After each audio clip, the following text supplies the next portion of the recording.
नमस्कार, क्या आप हाइड्रोसिल के बारे में जानते हैं? इसकी कंडीशंस के बारे में, इसके सिम्टम्स के बारे में या फिर इसके कॉम्प्लिकेशंस के बारे में? नहीं, कोई बात नहीं, आइए आज की वीडियो में हम समझते हैं।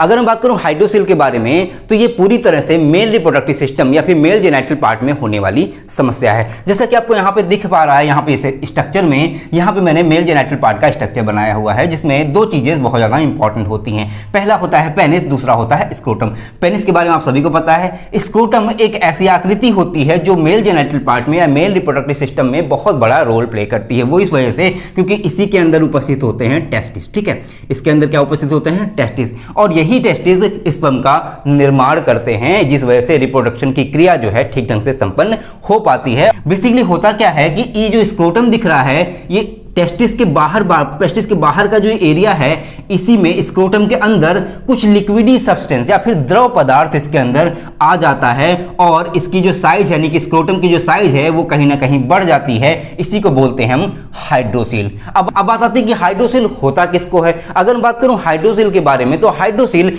एडल्ट्स में भी हो सकता है और बेबीज में भी हो सकता है। अगर मैं बात करूं बेबीज के बारे में तो ये न्यू बॉर्न बेबीज में भी हो सकता है। आप कहेंगे क्या न्यू बॉर्न बेबीज में? बिल्कुल, न्यू बॉर्न बेबीज में भी ये हो सकता है। देखिए होता क्या है कि जब बेबी का डेवलपमेंट हो रहा होता है, यानी कि जब भ्रूण का विकास हो रहा होता है, उस दौरान जो ये टेस्टिस हैं वो स्क्रोटम में नहीं होते, यानी कि स्क्रोटम बना ही नहीं होता है। उस दौरान भ्रूण के विकास के दौरान ये जो टेस्टिस होते हैं, जो ये गोनैड्स होते हैं, इनका निर्माण या इनका डेवलपमेंट एब्डोमिनल कैविटी यानी कि स्टमक यानी एब्डोमिनल कैविटी जो पेट का नीचे वाला हिस्सा होता है, इसको बोलते हैं एब्डोमिनल कैविटी। ठीक है, एब्डोमिनल कैविटी में ही इसका निर्माण हो रहा होता है। बाद में जब भ्रूण का थोड़ा विकास हो जाता है, उसके बाद ये जो गोनैड्स हैं, ये जो टेस्टिस हैं, वो शिफ्ट हो जाते हैं स्क्रोटम में, जो बाहर लटकी हुई सी आकृति होती है।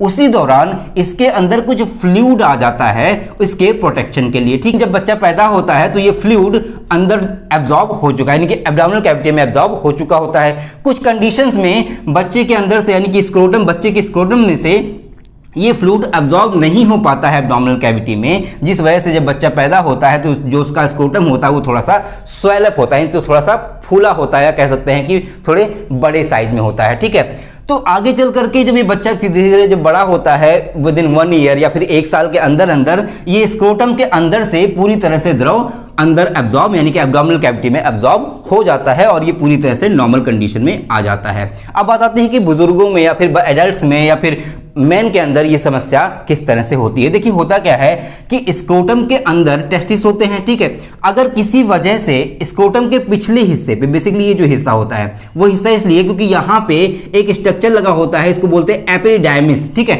एपिडिडाइमिस ही वो स्ट्रक्चर होता है जिसके अंदर स्पर्म का स्टोरेज होता है, यानी कि स्पर्म को स्टोरेज करने का काम करता है एपिडाइमिस।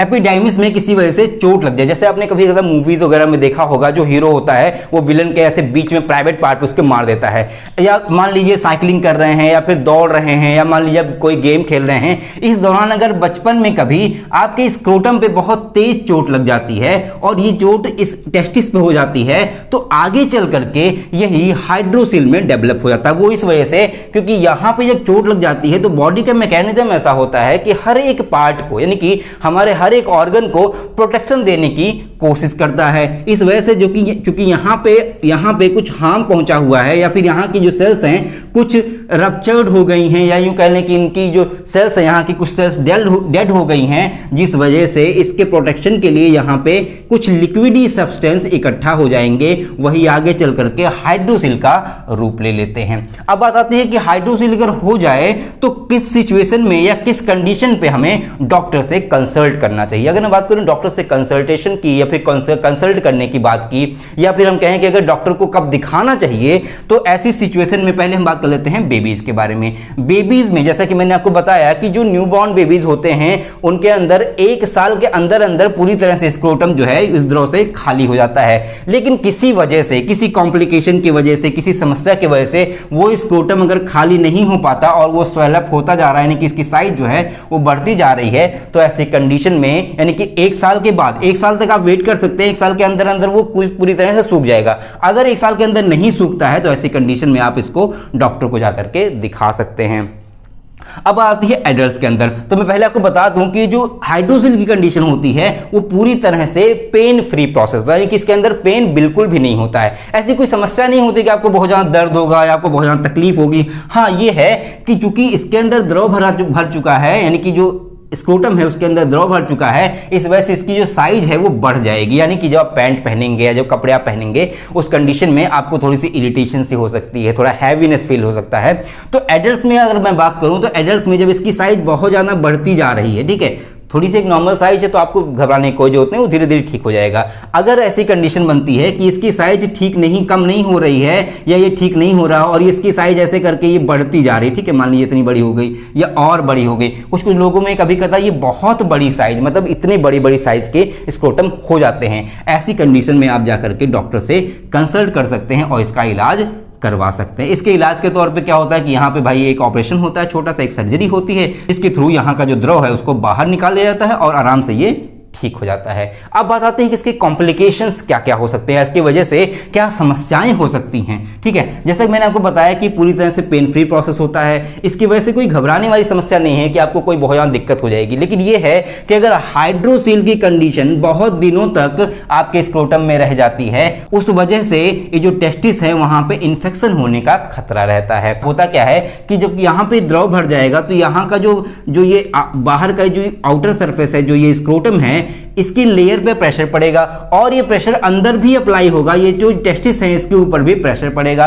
इस वजह से जो स्पर्मेटोजेनेसिस की क्रिया है वो कहीं ना कहीं थोड़ी सी इफेक्ट करेगी। और साथ ही साथ अगर ज्यादा प्रेशर पड़ता है, ये मान लीजिए आपका ये स्क्रोटम बहुत ज्यादा बड़ा हो गया साइज में, क्योंकि जो स्क्रोटम की स्किन होती है बहुत ज्यादा एक्सपेंडेबल स्किन होती है, यानी कि वो स्ट्रेचेबल, वो बढ़ सकती है। ठीक है, तो ये बड़ा हो जाएगा। अब जब बड़ा हो जाएगा तो यहाँ पे बहुत ज्यादा प्रेशर हो जाएगा। तो इस कंडीशन में ये टेस्टिस है, इसके अंदर ट्यूमर होने की कंडीशन बन सकती है। तो ये तो रही बात पूरी हाइड्रोसील के बारे में। आई होप आपको आज का वीडियो अच्छा लगा होगा, आपको पसंद आया होगा। अगर आपको अच्छा लगा हो तो प्लीज इस वीडियो को लाइक करें, लोगों को शेयर करें, ताकि ये जानकारी लोगों तक स्प्रेड हो सके और लोगों तक ये जानकारी पहुंच सके।